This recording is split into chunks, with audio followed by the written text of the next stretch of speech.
Hey, folks. So I'm here with Dan Kovalik, and he is a human rights lawyer. He is a law professor, and he is an author of a number of books, an outspoken opponent of war and imperialism. Thank you so much for joining us today, Dan. Thank you. Thanks for having me. Yeah, and you have a new book out. Can you tell us the title of your new book? Yes, it's called No More War: How the West Uses Humanitarian Interventionism to Violate International Law and Protect its Economic and Strategic Interests. Just came out in May. And this is particularly relevant to this administration that we're about to have enter the White House, right? Joe Biden, Kamala Harris.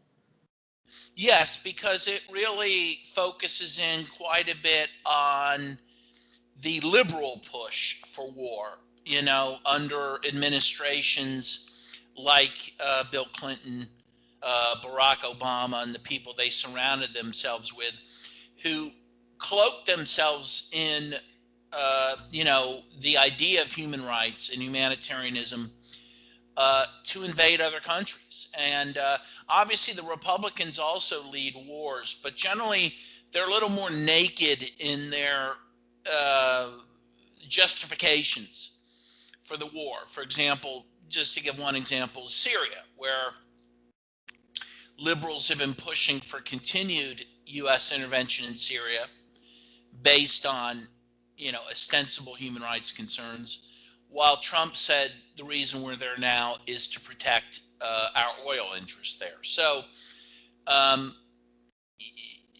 there's, so again, both parties are for war, but they tend to have different justifications. And sometimes, of course, it leads to different results as well.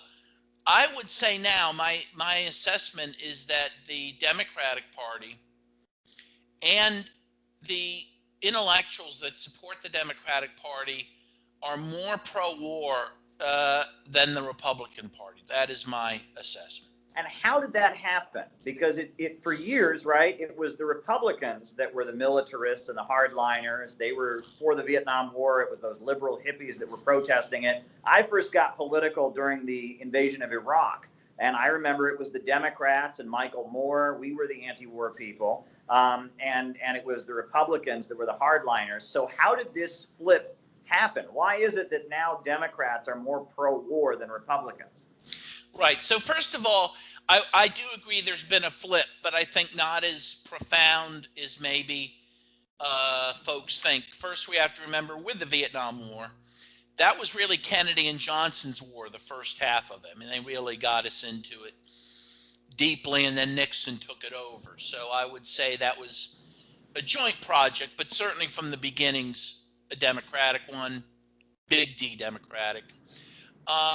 If you look at Afghanistan, for example, it was Jimmy Carter that got us started in that war, right, in 1979. And that was led, of course, by his national security advisor, Ziggy Brzezinski. Now, even with the Gulf Wars that you mentioned, it's true that those were both led by Republican presidents. However, at the same time, we have to remember that with the second Gulf War in 2003, Joe Biden, as head of the Senate Foreign Relations Committee, was very crucial to pushing that war as well. There were some Democrats that spoke out against that invasion, but if you remember, that they were pretty few and far between, really. So first of all, I would just say that I think, what I would say is that the rank and file amongst the Democratic Party have been more inclined to oppose war. But now even the rank and file of the Democrats tend to support it more. And I do trace that back to the idea of humanitarian interventionism, which really, in its modern form, was created, by the liberal intellectual wing of the country. People like Samantha Power, for example, who became Barack Obama's ambassador to the UN. Susan Rice, who's been around for years since the Clinton administration, who really gave cover to Bill Clinton's support of Rwanda and Uganda to invade Congo, again, in the name of human rights, with the result being the death of about 6 million Congolese. Well, talk to me about the UN Charter. There was a phrase added to it, this responsibility to protect phrase, right? I mean, is that key in making this happen? Well, I'm glad you asked about that. That is a phrase that, again, the folks that I just mentioned have invented, along with some other intellectuals in the West. But that appears nowhere in the UN Charter, though one could be forgiven for thinking it does, because it is now such a part of the lore of international law. But it finds no basis in international law. So first of all, the UN Charter, and this is why I wrote my new book, The No More War, which cites a lot of these things. The UN Charter was written after World War II and in response to World War II. And what the drafters of the UN Charter believed was that the greatest scourge on humankind was war. That the crimes Hitler committed could not have been committed without war, right? His mass extermination of Jews throughout Europe was able to happen because he invaded all these countries, right? Where he set up death camps, concentration camps. And so if you look at the UN Charter, the first substantive article is Article 2. And Article 2, particularly Article 2.4 and 2.7, make it clear that the use of force, the threat of force, and intervention in the domestic affairs of other countries is strictly prohibited. There are some exceptions to that. For example, self-defense in the case of armed attack, or if the Security Council authorizes force to protect international peace and security. But generally speaking, the thrust of the document of the UN Charter is to prohibit intervention in other countries. And as the jurisprudence has progressed, that prohibition on the use of force has been reiterated over time. One of the most famous and important international law cases is the case of Nicaragua versus the United States, which was a case before the International Court of Justice, otherwise known as the World Court, the highest court in the world. And in the case of Nicaragua versus the U.S., Nicaragua challenged the legality of a few things: the U.S. support for the Contras in Nicaragua, the mining of its harbors by the United States, and other terrorist acts committed by the United States against Nicaragua during the 1980s. In that case, which Nicaragua won quite handily, the International Court of Justice dealt with the question of humanitarian intervention. Because one of the things that at that time the U.S. was saying is it was in Nicaragua supporting the Contras in order to protect human rights. And what the UN said is there is no basis in international law for the very notion of going to war and doing the things the U.S. did against Nicaragua to protect human rights. And again, that decision is not alone in finding that. Over the course of the years, a number of efforts have been made, again, by Western countries to promote the idea of humanitarian interventionism and the responsibility to protect at the UN. And most, well, nearly all have been rejected. While there is some opening for that at the UN, for the most part, Those efforts have ended with the UN redoubling its support for the UN Charter and the rules in the UN Charter against intervention. So where does this phrase responsibility to protect come from? It comes out of, again, the liberal Western leadership in the Clinton years. We first start to see this around Rwanda, in the genocide in Rwanda in 1994. This is when, and maybe even a little before that, with the Yugoslav intervention as well. But no, that was later. Yeah, so it was really around Rwanda and then Yugoslavia. Those are the two times. And you might remember it was the Clinton administration in power at that time. And you had people arguing, like Samantha Power would argue in her Pulitzer Prize winning book, A Problem from Hell, about genocide, that, you know, Rwanda showed how the West should have intervened to stop a genocide. Right. And that they had a responsibility to protect. Now, if I could say a few things about that, because I think Rwanda, being so important to this discussion, needs to be dissected a little bit in terms of what happened there. First of all, it's not true, as we're told so often, that the West, and in particular the U.S., somehow looked away from the genocide and failed to intervene. In fact, the truth is, and it's indisputable, the U.S. intervened in Rwanda to facilitate the genocide. And how did it do that? Again, it's undisputed, and again, Susan Rice, who was in the Clinton administration at the time, was, I believe, Assistant Secretary of State, was important to this. At a moment the U.S. knew the genocide was beginning, it went to the UN Security Council and prevailed on the Security Council to remove peacekeeping troops who were there and could have stopped it. Mm-hmm. So the U.S. directly intervened to allow the genocide to accelerate. And why did they do that?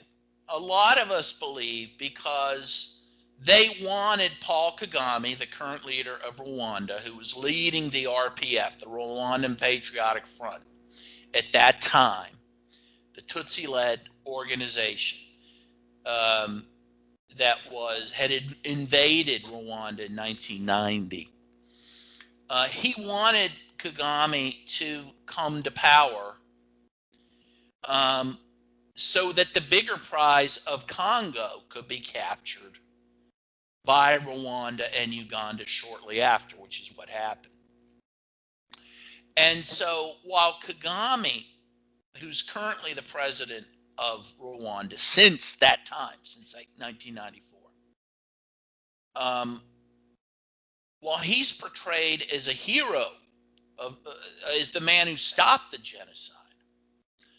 In fact, if you watch Hotel Rwanda, the most important cultural creation about the genocide, at the end they show photos of Kagame as the hero who stopped the genocide. In fact, it's very clear that his forces themselves carried out mass murder and genocide in Rwanda at that time, and would go on to commit genocide in Congo on a much larger scale. Yeah. Now, the International Criminal Court, the ICC, I believe that was set up, and I think, is it the case that every single leader that they have ever tried has been from Africa? Is that correct? Everyone they've successfully prosecuted to conviction has been African. Mm-hmm. That is true. And yes. It was liberals like George Soros, I believe, really pushed for the ICC. Is that correct? Yeah, Soros, but again, other Western leaders, including, ironically, Bill Clinton and his administration, at first pushed for it. And they actually helped negotiate the Rome Statute of the International Criminal Court. But as I discussed in my book, they did so in a way to weaken it as much as they could, particularly in its ability to prosecute countries for the crime of aggression, which is the crime of going to war unilaterally with other countries. Clinton was most concerned about that. So Clinton, first of all, helped negotiate it, but in doing so helped weaken it as much as he could. And then in the end, he did sign it, but didn't get it ratified by the Senate, and then George W. Bush unsigned it. So we are currently not a party to the Rome Statute, but again, it was liberal countries like the U.S. at the time under Clinton who were pushing for this. Yeah. Well, it's interesting because this liberal interventionism, you talked about the Second World War earlier, right? And when I was in school in the 1990s, I was a kid. The way we learned about the Holocaust was we learned that the Holocaust happened because the USA did not invade Germany, right? And when Hitler came to power, Hitler was a bad guy and he was violating human rights. And if only the United States had invaded Germany right after 1933, there never would have been a Holocaust. And I think the movie Schindler's List had come out in the 1990s, and that was how we were presented with the history of the Second World War. Was the Second World War proves that the USA needs to go around invading countries and freeing people from evil dictators.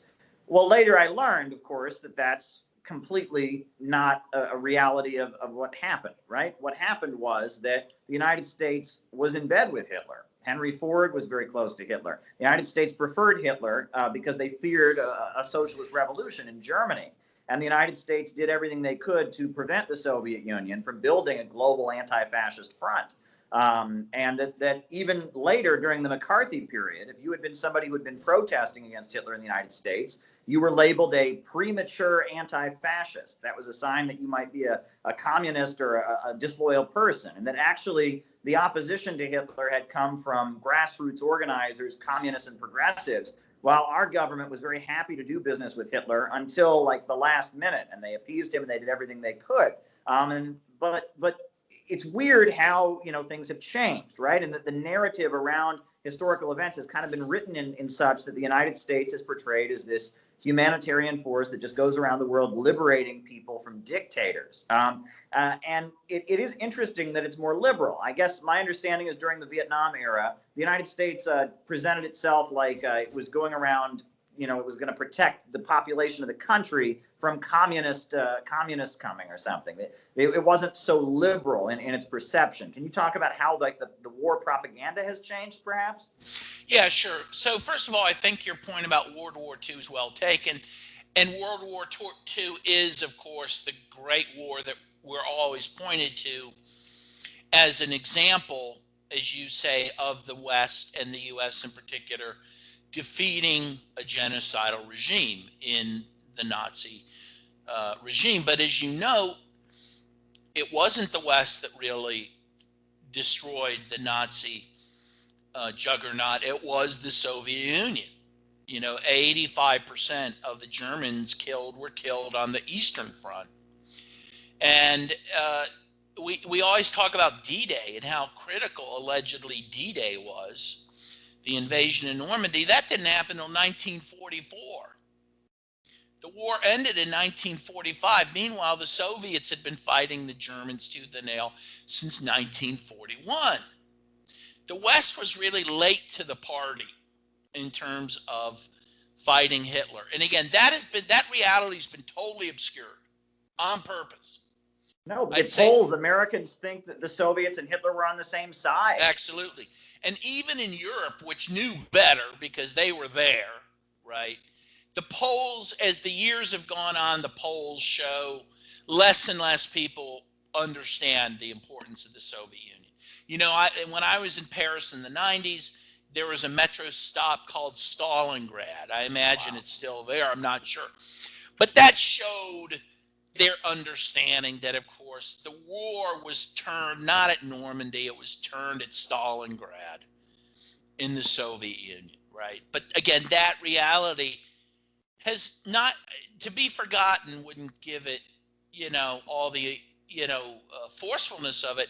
It has been actively written out of history and in popular culture. For example, the movie Saving Private Ryan, was part of trying to rewrite that history. And as you point out, it's an important history to rewrite, because if the West and the US don't have the bona fides of being the world's defender against Hitler, the whole idea undergirding humanitarian interventionism begins to collapse. Now, as you said, after World War II, when the Cold War starts, every intervention the U.S. engages in is justified on the basis of halting or preventing communism, even though very few of the interventions in truth were about that. But that was the claim. But then you had, and that was fine with the American public for the most part, for 50 years. But then you had the problem that the Soviet Union, the great bugaboo, collapsed in 1991. This is where the humanitarian interventionists come in, because now the U.S., with its massive military-industrial complex, has to come up with a new pretext for war.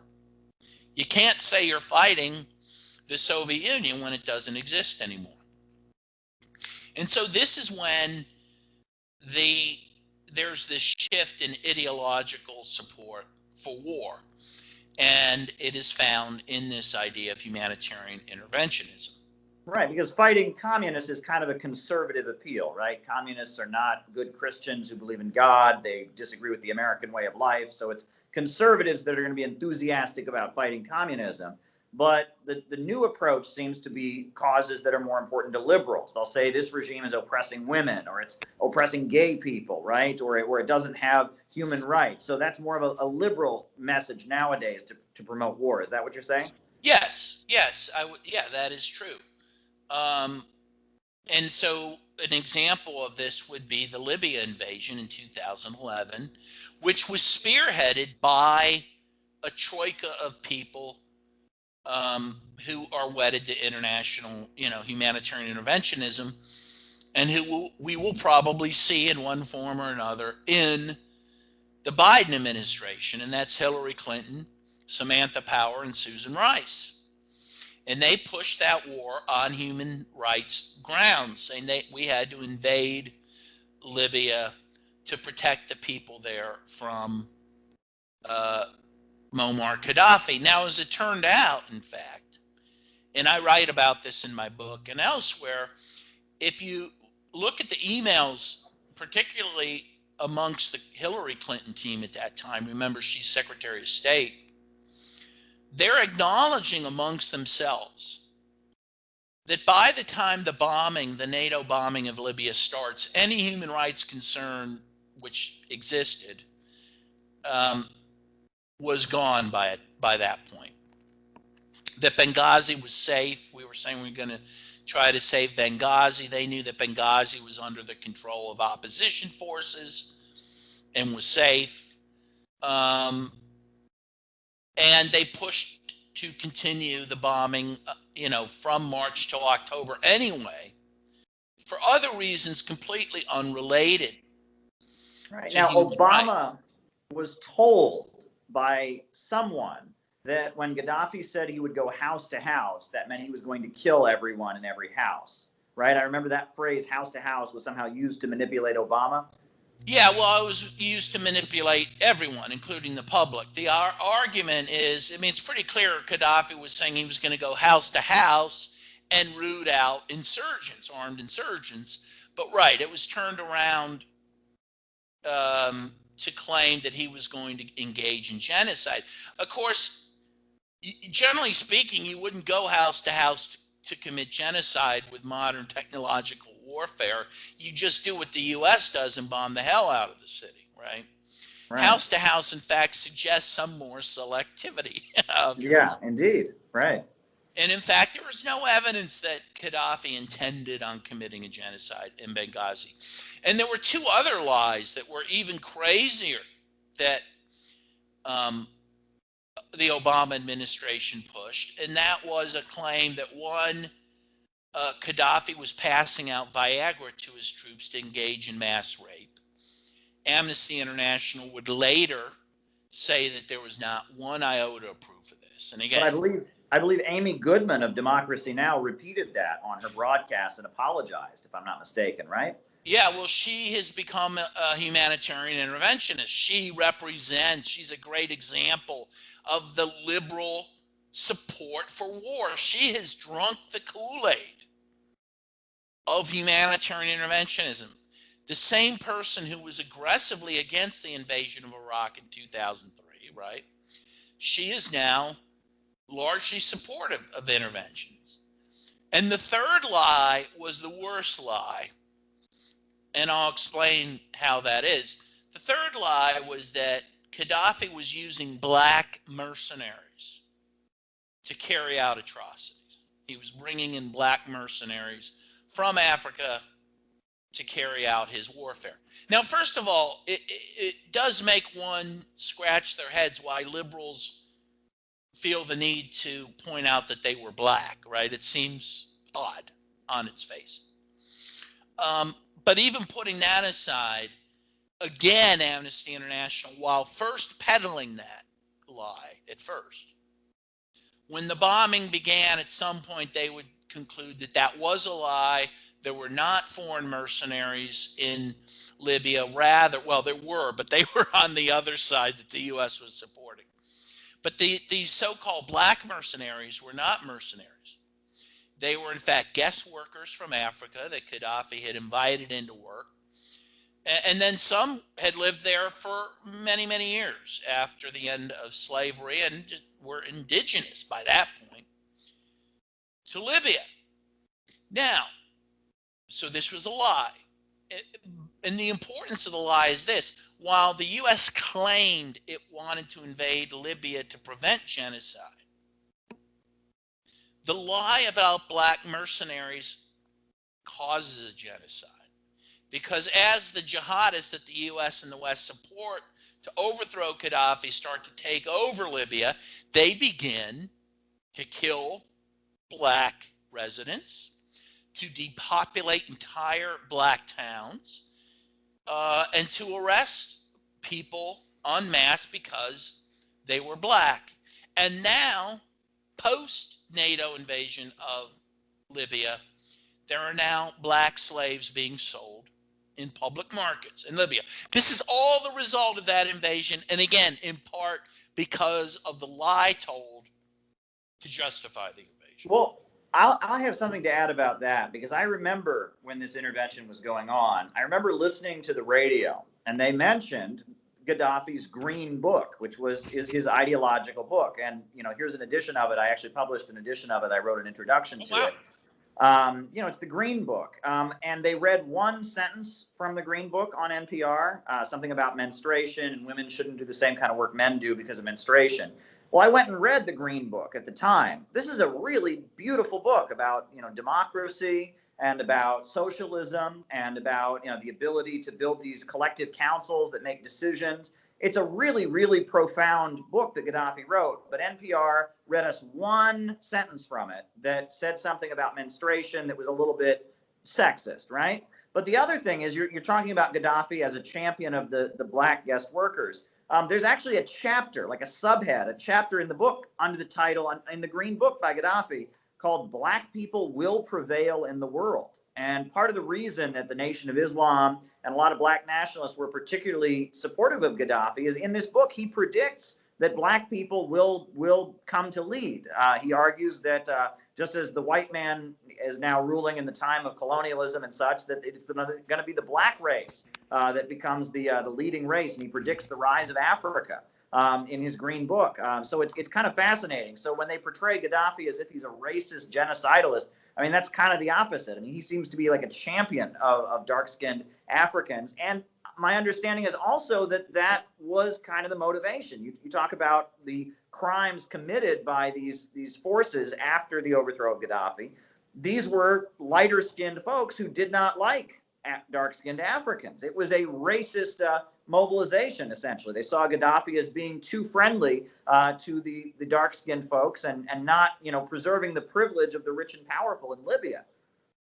Yes, that is absolutely true. And remember, Libya is in northern Africa, but very close to the Middle East, and is often thought of as a Middle Eastern country. I think wrongly, but it is close to the Middle East. And so it straddles two worlds, the Arab world and the African world. And there has been a tension between those two worlds within Libya. And as you say, at some point, Gaddafi decided he was truly an African leader and did a lot to help Africa. In fact, he helped the ANC in South Africa. Mandela would meet with Gaddafi twice after being released to thank him for his help. Gaddafi was building mosques throughout Africa, frankly, to counter Saudi Arabia's efforts in Africa to promote Wahhabism, which really is a reactionary right-wing form of Islam, a heretical form of Islam, which does promote terrorism. And Gaddafi was trying to counter that. Mm-hmm. And also Gaddafi wanted to be the leader of all of Africa. Remember, he was the first president of the African Union. He's helped start the African Union, and the African Union had a headquarters in his hometown of Sirte, Libya. And that's why when NATO bombed Libya, it bombed the town of Sirte to the ground. They wanted to destroy the idea of Pan-Africanism that Gaddafi was pushing. Yeah. Now, Libya is a great case in point, but you could say the same thing for all these interventions. And it seems like these liberal interventionists, they really require you to have no memory, because every single one of these liberal interventions ends up making things worse for the people that we're supposed to be liberating. I mean, Iraq is far worse off than it was under Saddam Hussein. Afghanistan is far worse off than it was under the Taliban, and certainly worse off than it was under the People's Democratic Party. You look at Libya, no one can argue today, almost 10 years now since the intervention, that Libya has in any way benefited from this. I mean, they just over and over and over again, they tell us we're going in to save these poor oppressed people. Yeah, I mean, it almost reminds you of one of those infomercials where they want you to donate money to Africa or something like that. They're like plucking our heartstrings, trying to convince us that, that we just have no choice to intervene, that have a heart. And then we intervene and the conditions in the country get worse and worse and worse. Syria, has Syria improved because of efforts to overthrow the Syrian government? I mean, but people keep falling for this. There is no memory. What's going on here? Well, a number of people throughout the years have noted that Americans famously don't have a good memory for these sorts of things. The historian Gore Vidal, for example, said that America was, he called it the United States of amnesia.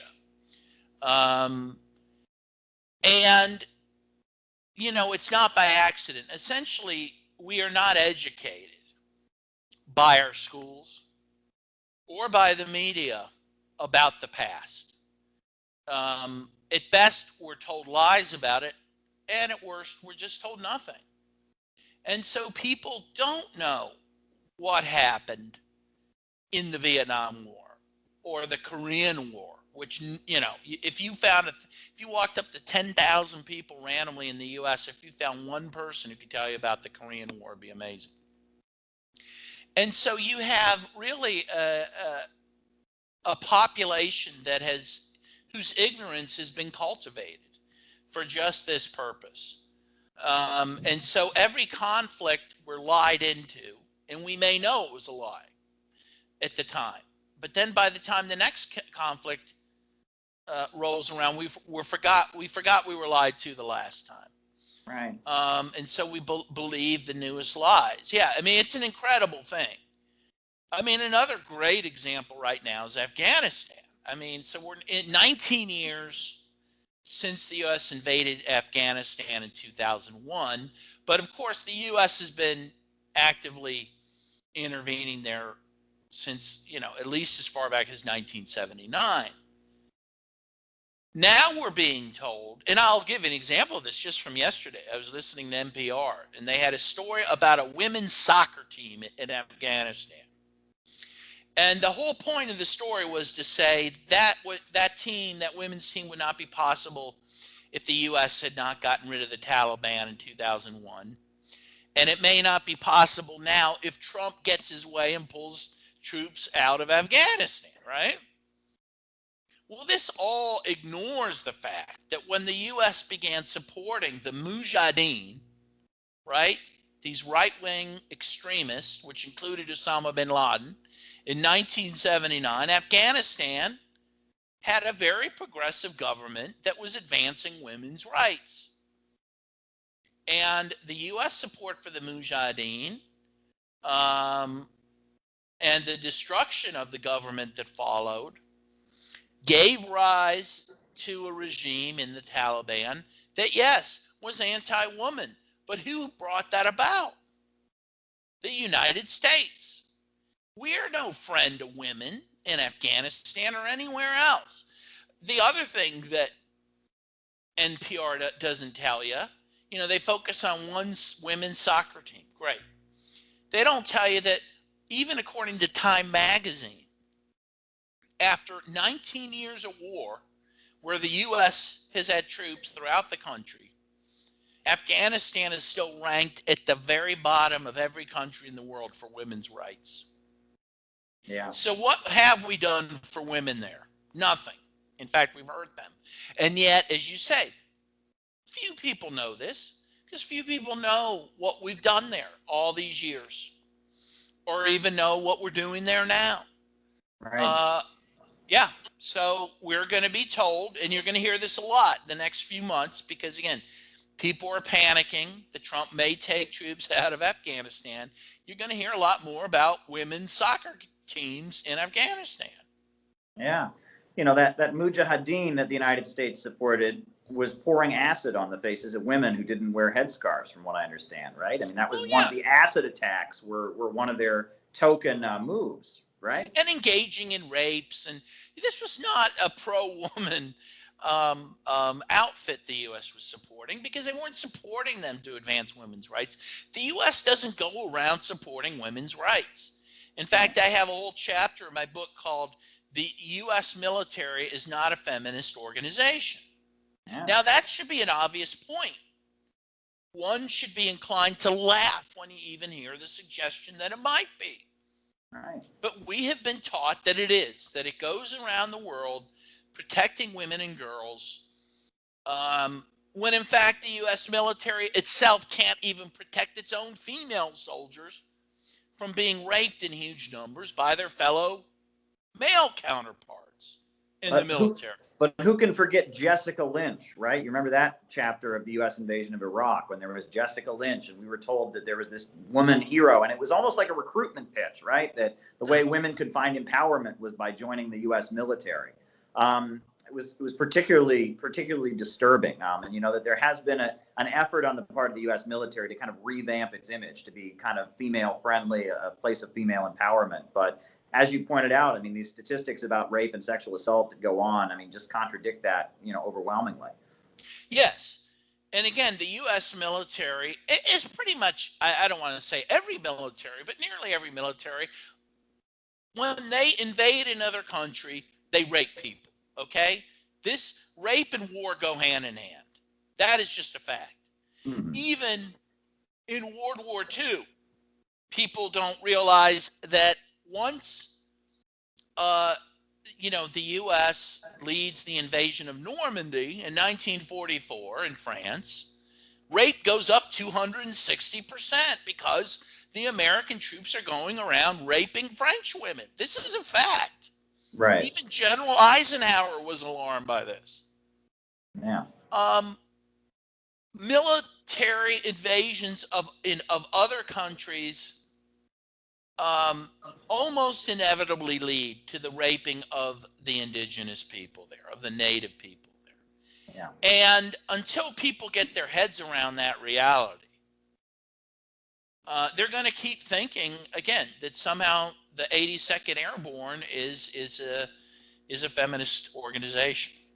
Well, I want to circle back to some other stuff because I looked into you before we did our interview. I've seen some of your work on RT and elsewhere, but I noticed that in addition to speaking up against war and U.S. foreign policy, that you have been a champion of the rights of steel workers here in the United States, and some of your legal work has been on behalf of the steel workers.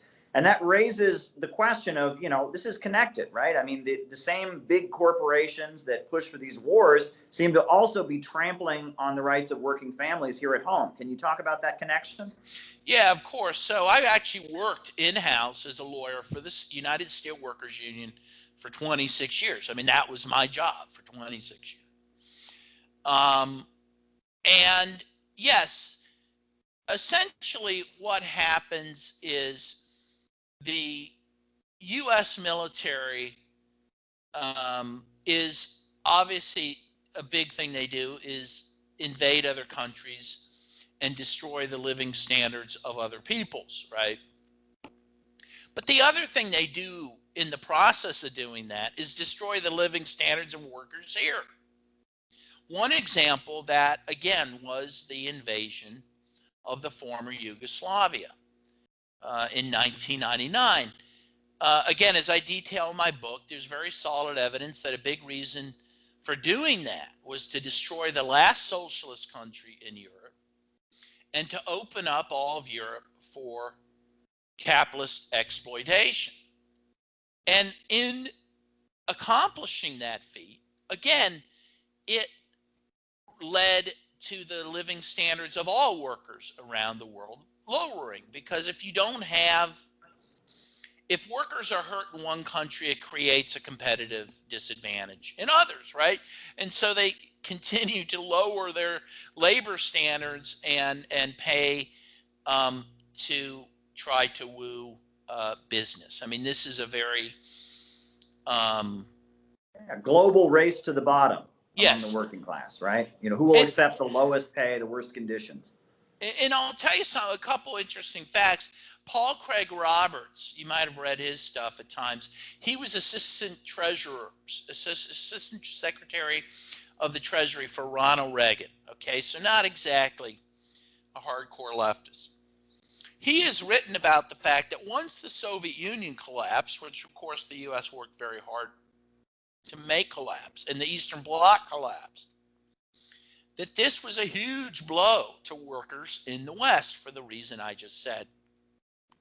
Because there was no longer a socialist counterweight to the West. So what happened? A couple things. One, you had businesses that move east for cheaper labor, causing, job loss in the West, and then also a lowering of living standards, right? But you had something else too. The Western idea of social democracy, the welfare states of the West, particularly in Europe, were created to give workers something so that they would not want communism, right? And so the Soviet Union, in a very real way, because of its own social programs, forced the West to have their own social programs, again, as a competitive thing. Not because the Western governments were so nice, but because they didn't want their workers engaging in revolution, right? In fact, I'll tell you an interesting story. When Gorbachev, who of course was instrumental in destroying the Soviet Union, that's why he's so popular in the West, though he's hated in Russia. Can't even go back there, seriously, because the people hate him so much for destroying the Soviet Union. After the collapse of the Berlin Wall, he tried to go meet with the chancellor of West Germany at that time, who was a social democrat. And that chancellor would not meet Gorbachev. He left Gorbachev standing outside his door And the reason he wouldn't, and the reason he was furious at Gorbachev, is because he knew once the Berlin Wall came down, social democracy in West Germany would be over. And it was. So this is a very interesting thing. And of course, the U.S. was able to convince workers in this country, for the most part, at some point, to support the program to destroy socialism, right? And they have suffered by that success. No, there's a lot of nostalgia for the 1950s on both the left and the right. People say, oh, the 1950s was a really great time. Well, what's interesting is the 1950s, it was the height, first of all, of world communism, right? You had the Chinese Revolution, you had Eastern Europe going towards socialism, you had, the French Communist Party was huge. I mean, all across Europe, communist parties were huge in Italy and places like that. So it was the rise of, it was the height of global communism. But also in Europe, it was the height of the Keynesian social welfare state, right? I mean, that's the guaranteed health care and the guaranteed education and the mass government employment. They had something like 100% employment in countries like France and Sweden, and almost a massive government ownership in Britain of things like railways and all of that. And even here in the United States, it was a period where the taxes on the rich were very high. It was the time period in the United States where organized labor was very, very strong. So if free market capitalism is the way to get out of all of our problems, and if it leads to prosperity, that just doesn't fit. Because if you look at the post-World War II economic expansion, right, from the 1950s up into the early 70s, is the greatest period of prolonged economic growth in all of human history. Never has there been that much economic growth for that long of a period as there was from the 50s to the 70s. And that was a period where communism, social democracy, labor unions, they were just rising all across the planet. So it looks to me like free market capitalism, neoliberalism, the kind of, privatizations and essentially looting of governments and countries that goes on under the guise of globalization and Milton Friedman style economics. It doesn't lead to prosperity, right? I mean, it's pretty clear that the road to prosperity is not deregulation and free markets. No, absolutely. And it was sold to people as prosperity. And as you said, there certainly was some prosperity for a time and the appearance of prosperity. But what you had after the socialist bloc collapsed and capitalism became unchecked, you had a mass collapse of that prosperity throughout the world. So now, for example, you have more slaves in the world than any time in human history. You have more refugees than any time in human history.